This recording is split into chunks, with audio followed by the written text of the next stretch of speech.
So I want to show you how to make these Nupps that we're using for the Magnolia Bloom. And there are a lot of ways to do it. The pattern will tell you to knit front and back, like knit front and then knit back into the back of the stitch. But I have found a way that I think makes a prettier Nupp and is easier to do.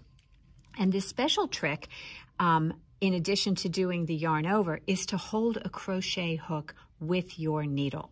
So what we're going to do is we're going to hold our crochet hook right here up next to our needle so that they are like all together best friends. Okay, and then we're going to insert both the needle and the crochet hook into that next stitch where we want the Nupp to go. And we're going to wrap the yarn around both of them just like making a stitch. And then we're going to come right back through that stitch. Now we have one loop over our knitting needle and our crochet hook. And now we're going to yarn over, and then we're going to go back in again with our knitting needle and our crochet hook, wrap the yarn around, so that yarn over and working into the next stitch gives us 2 stitches. So this was the first stitch, this is the yarn over and the second stitch. So we have 3.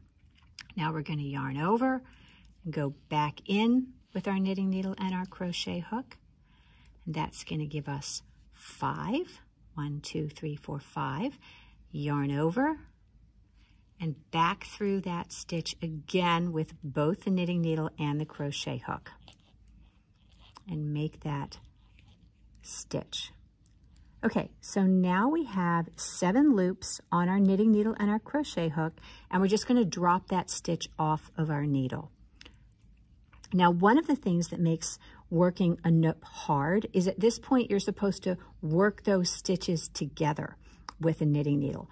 But what I'm going to do is I'm going to drop my knitting needle right out of the equation here so that those loops just live on my crochet hook. So do you see how they're kind of long where that other needle was? That makes it much easier to work them together. So now I'm going to do a backward yarn over, and I'm going to pull that backward yarn over loop right through all 7 of those loops. See, now we have them all work together just like we're supposed to, and then I'm going to do a single crochet to close them up. So there is our Nupp, and I'm going to put that right on my right needle, and there you go. That's what it's supposed to look like. Wasn't that easy?